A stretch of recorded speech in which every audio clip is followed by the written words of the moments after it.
네, 여러분, 우리 이어서 193페이지 보겠습니다. 이제 문제 2번입니다. 문제 2번은 법인세 신고에 관한 문제입니다. 일단 이번 강의에서는 전체 문제 2번을 전체적으로 훑어보고 주의해야 될 게 뭔지, 그리고 답안은 전반적으로 어떻게 작성해야 되는지를 간략하게 살펴볼게요.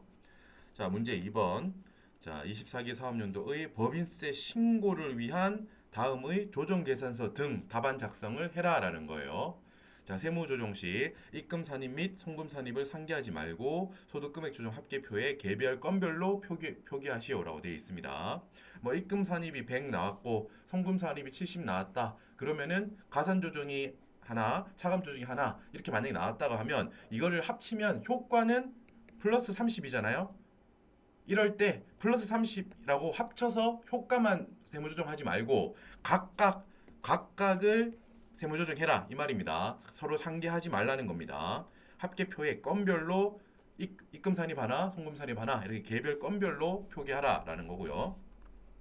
밑에 보면 이제 각 문항 우리 로마자 2번 밑에 3번부터 항목이 나옵니다. 예를 들면 뭐 감가상각비에 대한 사항, 퇴직급여에 대한 사항 각각 항목이 독립적으로 주어집니다. 근데 그걸 풀 때는 항목끼리 서로 엮어서 답을 작성하지 말라 이겁니다. 보통은 그러지 않겠지만 이게 풀다 보면 아까 전에 앞쪽에서 봤던 자료를 갖고 와서 같이 풀면 될 것 같은데 막 이런 생각이 들거든요. 그렇게 하지 말라는 겁니다. 그런 생각을 하면은 오히려 실수할 수 있으니까 각 문항은 독립적이니까 쉽게 말해서 그 문항을 풀 때는 그 문항에 제시되어 있는 자료만으로 풀면 된다라는 거예요. 오케이. 자, 별도의 언급이 없는 한 정기까지의 세무조정은 적정하게 이루어졌다. 작년까지 해야 될 세무조정은 다 했다는 거예요. 그래서 작년까지 누적되어 있는 세무조정을 보고 만약에 올해 뭐 추인할 게 있으면 유보 추인을 하고 뭐 이렇게 하라는 거예요. 옛날에 게 잘못됐으면 어떡하지? 라는 거 생각 안 해도 된다는 거예요. 과거의 세무조정은 다 적정하게 되어 있는 상황이니까 뭐 일시적 차이, 유보 추인 이런 것들은 자연스럽게 올해 것만 생각해서 하면 된다라는 겁니다. 스토리 따라서. 자, 세부담 최소화를 전제로 세무조정을 하시오라고 되어 있네요. 요거 짧게 언급해 볼게요. 세부담 최소화 다음 페이지에 나와 있는데 자, 세부담 최소화의 내용은 여러분 여기서 제가 여러 가지 내용이 있는데 그 깊이 있게 길게 하진 않을 거고 우리가 체크해야 될 거는 사실 한 요 두 가지 정도인데 첫 번째 세부담을 최소화하는 선택을 하라는 거잖아요. 그죠? 선택을 할 수 없는데 뭐 그걸 하면은 그거는 이제 뭐 탈세거나 그런 거고 그거 말고 회사가 선택할 수 있는 여지가 있을 때 어떤 선택을 해서 세금을 적게 내는 세액이 적게 되는 선택을 하라 이런 선택을 하라는 거잖아요. 그죠? 자, 어떤 게 있나? 첫 번째, 우리가 고려해야 될 거는 만약에 결산서, 즉 손익계산서에 비용으로 인식해놓지 않았다라는 거예요. 근데 우리가 뭐 신고조정사항, 결산조정사항이 있는데 신고조정사항 중에서 임의 신고조정사항이 있어요. 임의 신고조정사항은 여기 있죠. 임의 신고조정사항은 결산조정할 때 하지 않았더라도 그거를 원래 우리가 보통 생각하는 신고조정 사항은 해야 될 거를 결산서에 계상하지 않았다. 그럼 무조건 해야 되잖아요. 그죠? 근데 이미 신고조정 사항은 선택이 가능한 사항이란 말이에요. 결산조정으로 선입계산서에 계상을 해두지 않았다. 근데 이미 신고조정 사항이다. 그거는 신고조정을 선택할 수 있다 이 말이잖아요. 그죠? 근데 지금 뭐 선택할 수 있는 상황에서 세금을 적게 내게 선택하라는 거잖아요. 신고할 때. 그러면은 이미 신고 조정 사항에 대해서 송금 산입하라는 의미입니다. 뭐 첫 번째 IFRS 도입 기업의 감가상각비가 있는데 이게 보통 우리가 치르는 시험에서 법인세 치르는 시험에서는 중소기업이 나올 거예요. 그래서 1번 IFRS 도입 기업의 감가상각비 이미 신고 조정 사항으로 송금 산입하는 내용은 아마 안 나올 겁니다. 두 번째 정도 별표 쳐져 있죠. 이거 정도는 알아두시면 좋아요. 일시상각 충당금, 압축기장 충당금에 대한 사항이 있다면 이거는 송금 산입, 일시상각 충당금 얼마 마이너스 유보 이렇게 신고 조정을 해야 됩니다. 그죠? 지금 대전제가 세부담 최소화, 세액을 최소한으로 낼 수 있게 선택을 하라라는 거니까 이미 신고 조정 사항에 대해서 송금 산입의 선택을 하는 거죠. 3번 특정 법인의 조특법상 준비금, 고유목적 사업 준비금, 비상유업 준비금, 잉여금 처분이 전제되어 있다는 하에 요 준비금에 대해서 송금 산입이 있는데 일단 우리는 요것만 알아두셔도 충분합니다, 여러분. 압충에 대해서 송금산이 마이너스 유보를 한다라는 거. 따로 전제가 없더라도 지금은 대전제가 그 세부담 최소화기 때문에. 그리고 2번도 있습니다. 2번이 사실 1번에 있던 일충 압충보다 2번이 우리 시험에서 더 많은 영향을 끼쳐요. 2번 할 것인지 말 것인지 회사의 선택이 가능한 세무조정이 이게 있습니다, 여러분. 자산 수증 이익이 생겼어요. 그거를 그대로 두면 자산 수증 이익 혹은 채무 면제 이익을 그대로 두면 거기에 대해서 과세가 돼요. 입금 항목으로 보기 때문에. 그죠? 근데 회사 상황이 어려워가지고 뭐 대주주가 자산을 회사에 양도했다던가 그리고 채무 면제 이익 기존의 채무자들이 야 이거 이대로 내가 두면은 회사가 빚 때문에 망할 것 같은데 채무 이번 건은 안 받을게라고 채무를 면제해 줬다는 거예요. 그럼 나는 빚이 없어지니까 이익이 생기잖아요. 그러니까 어려운 상황일 때 보통 자산 수증 이익이랑 채무 면제 이익이 생긴단 말이에요. 근데 기본적으로 법인세법에서는 이거를 이익으로 봐요. 아무튼 이익은 이익이니까 그죠? 어려운 건 일단 둘째 치고 이익이니까 야 이익이네 세금 내세요. 일단 이게 기본적인 입장이에요. 근데 상황이 안 좋다고 했잖아요. 그래가지고 이때 세법에서는 세금을 지금 안 낼 수 있게 해주는 방법이 있습니다. 그래서 그 중에 하나가 2월 결손금, 과거에 쌓여있던 결손금을 이번에 생긴 자산수증 이익이랑 채무 면제 이익을 이용해서 과거에 쌓여있던 결손금을 없앨 수 있어요. 이렇게 조치를 했다면 자 지금 생긴 자산수증 이익에 대해서 입금 불산입 올해 세금 내지 마. 세금 안 내도 돼. 라고 하는 세무조정을 이렇게 한단 말이에요. 선택입니다. 선택. 2월 결손금이 있다고 해서 자산수증 이익이 생겼을 때 무조건 이 입금 불산입, 자산수증 이익, 기타의 세무조정을 강제로 해야 되는 건 아닙니다. 회사가 이렇게 선택하는 거예요. 기존에 쌓여있던 마음의 짐을 없애는 거니까. 이번에 생긴 이익으로 그 짐을 없애는 거죠. 이렇게 할지 말지를 선택할 수 있어요. 근데 보세요.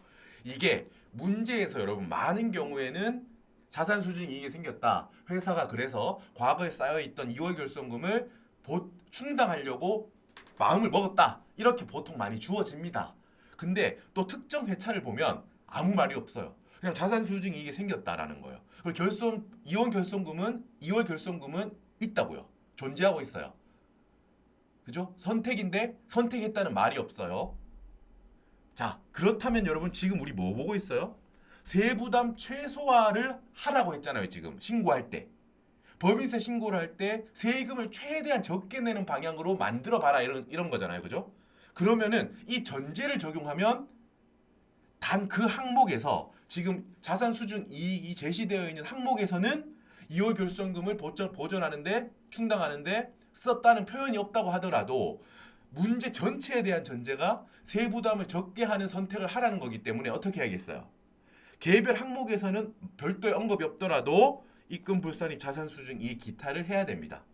사실 여러분 일충 압축에 대한 거는 지금 사실 모르셔도 돼요. 최근에 몇 회차에서 나온 적이 없기 때문에. 근데 이 입금 불산입 자산 수증 이 기타에 대해서는 꼭 알아주세요. 아시겠죠? 오케이. 자, 앞으로 돌아가서 우리는 이제 세부담 최소화, 세액을 최소화하는 선택을 해서 신고한다라는 내용에 대해서 일단 우리가 조사요원 그 주관식 공부하는데 한정해서는 충분히 이제 말씀을 드렸어요. 자, 이제 계속해서 살펴보겠습니다. 서식이 두 개가 있어요, 여러분.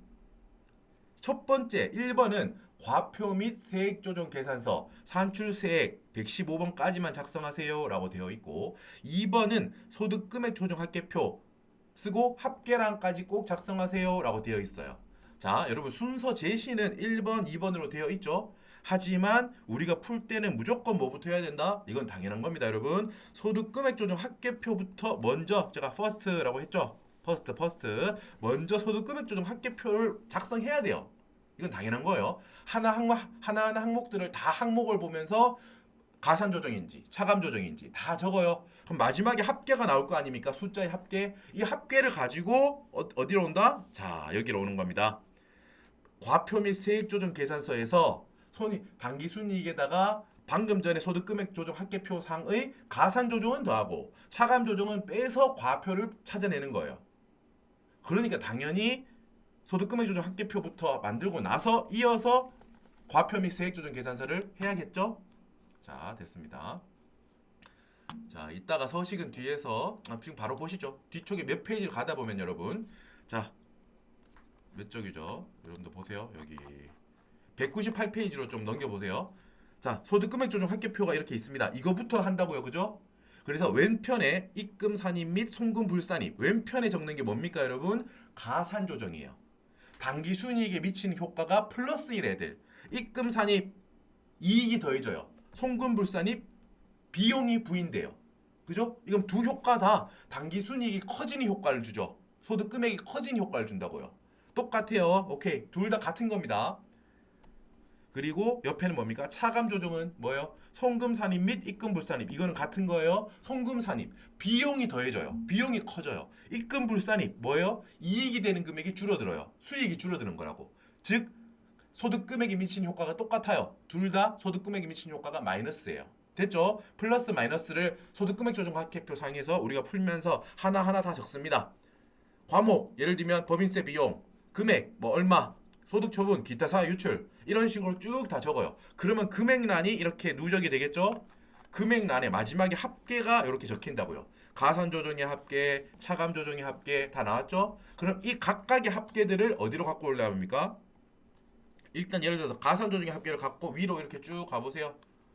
위로 쭉 가시면은 앞페이지에 자 앞페이지에서 밑에서부터 이렇게 쭉 끌고 와죠. 쭉 끌고 옵니다. 쭉 끌고 와서 어디로 갖고 온다? 지금 여기까지. 이게 뭡니까? 아까 서식 단계상 1번 서식이었던 과표 및 세액 조정 계산서죠. 여기에 입금 산입이라고 표현되어 있는 이게 뭐냐 하면 이게 입금 산입이라고 적혀 있는 게 가산 조정을 다 적어라 이 말이에요. 여러분 이거 착각하시면 안 돼요. 입금 산입? 그럼 송금 불산입은 여기 안 적나요? 적는 거예요. 칸이 적다 보니까 여기 입금 산입 및 송금 불산입 즉 가산 조정 전체 우리 방금 적었던 그 합계를 갖고 와서 여기 적는 겁니다. 아시겠죠? 입금 산입 및 송금 불산입 즉 모든 가산 조정 금액의 합계액을 갖고 와서 여기 적어요. 똑같은 논리로 우리 아까 오른쪽에 있었던 차감 조정도 오른쪽 밑에 이 차감 조정의 합계 이것도 이렇게 쭉 끌고 옵니다. 쭉 끌고 와서 앞 페이지로 올라옵니다. 앞 페이지로 올라와서 쭉 갖고 와서 차감 조정, 송금 산입 칸에다가 차감 조정의 합계, 송금 산입 및 입금 불산입 금액 합계를 다 적어요. 됐죠? 그렇게 해서 우리가 방금 가서 확인할 겁니다. 제시된 손익계산서 지금 5억 5천만 원 제시돼 있거든요. 여기에 가산 조정을 더하고 차감 조정을 빼요. 그러면 각 3년도 소득 금액이 이렇게 주어질 거라고요. 여기서 각사소가 주어졌죠. 여기서 뭘 뺍니까? 각사소에서 이비소, 2월 결정금, 이 비과세 소득, 소득공제를 빼는데 우리 비과세 소득과 소득공제는 아마 우리 시험에 영향을 미치는 게 안 나올 겁니다. 중요한 건 이 2월 결정금이 주어진 거를 잘 빼주는 걸 잊지 말아야 됩니다. 이따가 하나하나 다 할 거예요. 각사소에서 이비소를 빼면은 우리가 그토록 원하던 과표가 나왔어요. 이 과표가 나왔습니다. 나온 과표에다가 세율을 곱해요. 세율 곱하기 텍스 레이트 세율을 곱합니다. 최근 회차에서는 법인세율이 주어집니다.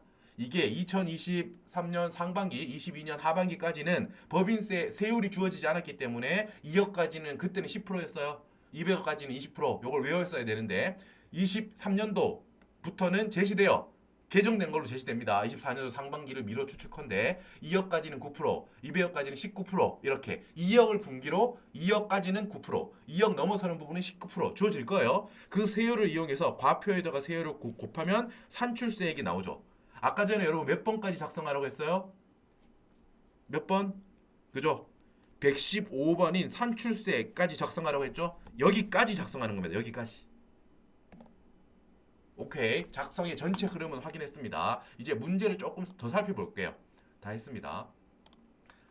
자, 그래서 서식은 오케이. 소득금액 조정 합계표하고 세액 조정 계산서 요 순서로 한다라는 거고 밑에 자료를 볼게요. 전체적인 걸 훑어봅니다. 다른 내용들은 그냥 보면 돼요. 아, 그냥 뭐 이런 회사구나. 중요한 거. 오, 중소기업이네. 사실 앞쪽 1번 회사의 개요에서 필요한 건 이것밖에 없습니다. 이 내용만 확인하시면 돼요. 중소기업이구나. 그러면 중소기업에 관해서 우리 확인해야 될 거 다음 페이지 갖고 오세요. 어떤 게 있나?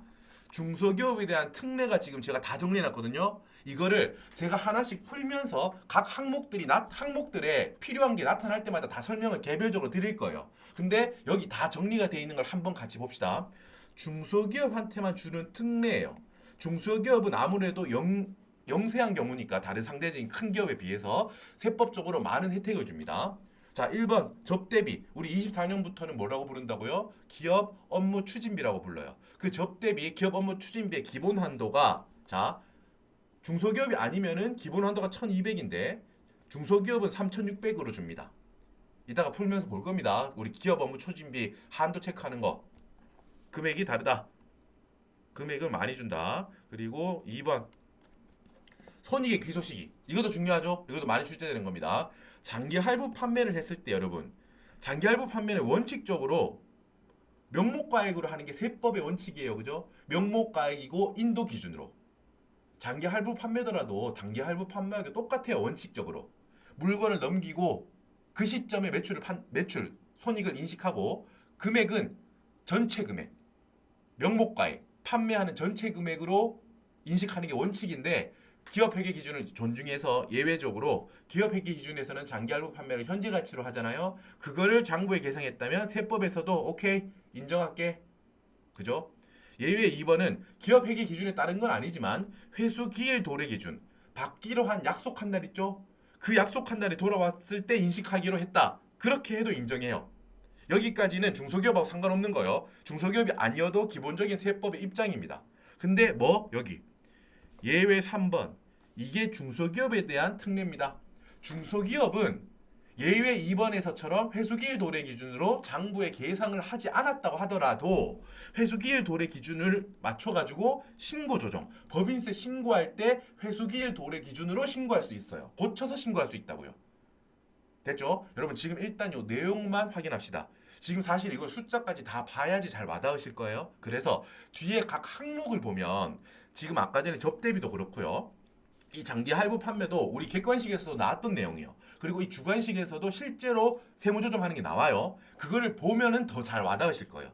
하지만 이 페이지에서는 내용적인 전체 서머리입니다. 서머리. 전체를 요약하는 거니까 나중에 숫자로 확인하고 다시 여기를 보면 여기가 일목요연하게 다 정리되어 있는 거구나. 복습용으로 확인하시면 돼요. 이것도 마찬가지. 단기건설. 건설공사는 기본적으로 세법의 입장은 장기든 단기든 무조건 진행 기준을 적용하라라는 게 원칙이에요. 그런데 그러다 보니까 단기 건설은 세법에 보니까 단기 건설 같은 경우는 진행 기준을 적용하면 아직 올해 말 기준으로는 아직까지 완성이 안 됐어요. 완성해서 넘기지 않았기 때문에 아직 건물을 짓고 있는 상황이에요. 그래서 진행 기준을 적용하면 수익을 인식해야 돼요. 그죠? 근데 중소기업은 이거 단기 건설이라서 내년 중에 무조건 완성이 되고 그때 넘겼을 때 그냥 완성 기준, 인도 기준으로 전액을 내년에 다 인식하고 싶어. 올해는 일부분에 대해서라도 진행률로 세금 내면 너무 부담이 돼. 라고 할 수 있다고요. 중소기업은. 그래서 중소기업한테 있어서는 단기 건설이라면 진행률에 따르지 않고 인도 기준을 적용할 수 있게 해줍니다. 쉽게 말해서 올해 진행률 몇 프로인지 계산해서 세금 내야 되는데 중소기업 너는 안 해도 돼. 왜냐하면 곧 완성될 거니까 단기 건설이니까 내년에 완성되고 넘겼을 때 그냥 100%에 대해서 전부 다 한 방에 인식해 라고 해준다고요. 이게 중소기업에 대한 특례예요. 이것도 숫자로 볼 겁니다. 오케이. 3번. 자, 요거 엄청 중요하죠. 또 3번. 이거는 법령에서도 객관식으로도 많이 물어봐요. 주관식에서도 알아야 되고요. 회사가 직원한테 돈을 빌려줘요, 여러분. 근데 빌려준 사유가 이 직원이 회사로부터 돈을 빌려서 주택을 살려고 한대요. 혹은 전세 자금이 필요해서 대여했대요. 저리로 혹은 공짜로 막 이렇게 이득을 보고 빌렸대요. 은행에서 빌리는 것보다 유리하게 빌렸대요. 자, 이 경우에 막 이런 대여금을 여러분 중소기업이 아닌 경우라면 회사 입장에서 이거를 업무 무관하게 빌려준 걸로 봐서 업무 무관 가지급금으로 봐요. 됐죠? 근데 회사가 중소기업이잖아요. 중소기업에 다니는 직원이 중소기업으로부터 이렇게 주택 구입을 위해서 돈을 빌렸다면 중소기업 입장에서는 이렇게 빌려준 대여금을 업무 무관한 가지금으로 보지 않아요. 따라서 뭐 해야겠어요? 그러므로 업무 무관 가지금을 보지 않으니까 첫째, 부당이익 계산 부인 인정 이자를 계산하지 않아요. 그리고 뭐다? 두 번째, 지급이자 송금불산입도 하지 않아요. 반대로 말하면 중소기업이 아니라면 이렇게 직원한테 빌려준 업무무관 가지금으로 보는 주택구입자금 빌려준 게 있다면 인정이자 계산해야 되고 입금산입 우리 부당이익 계산의 부인 적용해야 되고 지급이자 송금불산입이라는 제재 이 두 개 다의 제재가 들어간다는 거예요. 중소기업은 들어가지 않고요. 그래서 이번 회차 법령에서도 정확하게 이걸 물어봤죠. 아예 이게 정답이었잖아요. 중소기업이 아닌 회사라면은 이게 업무무관 가지금이고 중소기업이라면 주택구입자금을 대여해 준 거는 업무 무관한 게 아니다라는 거였어요. 됐죠? 오케이. 잘 알아두셔야 되고요. 4번 2월 결손금 공제 한도가 중소기업한테는 많이 해줍니다. 자, 여러분 아까 전에 우리 봤지만 각 사업연도 소득 금액을 구해서 여기서 뭘 빼요? 이비소 이렇게 빼죠, 여러분. 근데 예를 들어서 각사소가 200원이에요. 근데 2월 결손금이 기존에 만약에 200원이 있었대요. 그러면 이번에 200원 다 빼주면 세금 낼 게 하나도 없죠. 이게 과거에는 그냥 이렇게 다 빼줬었어요. 근데 이렇게 하니까 세금 내는 게 하나도 없잖아요. 그래서 야 이거 2월 결손금 있으니까 빼주는 거는 맞는데 이거 한 번에 다 빼주니까 좀 그렇다. 그래서 이걸 어떻게 제하겠냐면 이게 몇 년 전에 바뀌었어요. 일반적인 법인이라면 2월 결손금이 지금 200원 충분히 있죠. 그래도 이 200원만큼 다 빼주지 않고 각 사업연도 소득 금액의 60%까지만 공제. 지금 각 사업연도 소득 금이 200원이죠. 그러면은 이때라면 2월 결손금이 200만 원, 200원 있잖아요. 그래도 이 200원의 60%까지만 120원까지만 빼줘라. 80원은 다음에 빼 이 말이에요. 그러면은 지금은 세금 80원 내야겠죠. 그죠? 이렇게 돼 있거든요. 중소기업이 아니라면 이렇다고요. 이게 또 다른 예외가 있는데 기본적으로 취지는 이겁니다. 그런데 지금 내가 중소기업이잖아요, 여러분. 도와줘야겠죠, 그죠? 상대적으로 영세하니까. 그래서 중소기업이세요? 그렇다면 똑같은 이 경우에 200원이 각사소인데 2월 결손금이 200원 있으면 오케이, 중소기업은 200원 다 빼게 해드릴게요. 이거예요. 여러분 그래서 우리 이따가 마지막 풀이해 보면 세액계산 우리 조정계산서 볼 때 2월 결손금을 한도 각 사업연도 소득 금액을 한도로 몇 프로 한도 이런 거 없이 각 사업연도 소득 금액 100%에 대해서 다 공제해 주거든요. 그죠? 이게 있습니다. 사실 우리가 실제 풀이에서는 이것까지 체크 안 해도 똑같은 결과가 나올 겁니다. 2월 결손금 금액이 그렇게 크게 안 주어질 거니까. 근데 여러분 분명히 우리 알고는 있어야 돼요. 이거 지금 우린 중소기업을 우리 시험에 나오는 법인은 대부분 중소기업이 나와요. 대부분이 아니고 선례를 봤을 때 무조건 중소기업이 나오거든요. 그래서 지금 제가 쭉 말했던 이 중소기업 특례 중에서 제가 지금 4개 정도 언급했죠. 이 정도는 우리 시험에 영향을 다 끼치는 친구들이에요. 항목들이에요. 그래서 이 정도는 잘 알고 가시는 게 좋아요. 여러분 지금 쭉 들으면서 처음 들으시면 당연히 낯설 수 있습니다. 하지만 제가 말씀드렸듯이 항목 하나하나를 풀 때 숫자로서 다시 말씀드릴 거니까 지금은 정리만 한번 한다고 생각해 주세요. 자, 됐습니다. 자, 이제 어떤 항목들이 주어지는지 풀 건 아니고요. 전반적으로 내역을 볼게요. 지금 문제 2번을 훑어보는 거니까요. 문제 2번은 자적가표, 자적을표 이렇게 해가지고 자, 자적을표에서 유보 내역이 주어져 있고요. 자적가표 안에서 자적가표는 여러분 자본 전체가 나오는 거거든요. 그 중에서 2월 결손금 부분을 따와서 2번에 제시되어 있습니다. 자, 3번은 재고자산이 추인되었다. 전부 다 판매되었다. 이런 내용이고 4번은 자 저가 매입 같네요. 저가 매입 구조. 우리가 주식을 현금을 주고 싸게 사왔다 뭐 이런 거 같고요. 5번 내용은 우리가 자산 수준 이익이 생겼다 이런 거겠죠. 항목이 어떤 게 주어져 있는지만 볼게요. 6번은 우리 매도 가능 증권 유보가 딸려 있는 자산이 기중에 판매되었다. 어떡할래? 라는 거. 유보 추인을 물어보는 거고요. 7번 이 친구도 단골 주제죠. 무조건 나오는 친구죠. 업무용 승용차 관련 비용 하실 줄 아나요? 라는 걸 물어보는 거예요. 그죠? 아이고 지우려고 지은 건 아닌데. 자, 6번, 7번 다 중요합니다. 그리고 8번 말씀드렸죠. 접대비. 2024년부터 기업 업무 추진비로 명칭을 바꾼 접대비에 관한 문제가 크죠, 여러분? 접대비 크게 문제가 나왔습니다. 이렇게 요 항목 하나하나를 풀고 답에 갖다 적고 이렇게 할 거예요. 자, 그리고 9번은 뭐다? 지급이자 내역이 있다. 그리고 이게 업무 무관한 게 있다. 이런 식으로 해가지고 지급이자 송금불산입에 대한 걸 물어보네요. 그리고 마지막 10번은 뭔가요? 손익계산서상 판매관리비 비용 내역에서 여러 가지 내역이 있다. 이게 비용으로 인정될 것이냐 안 될 것이냐라는 걸 물어봐요.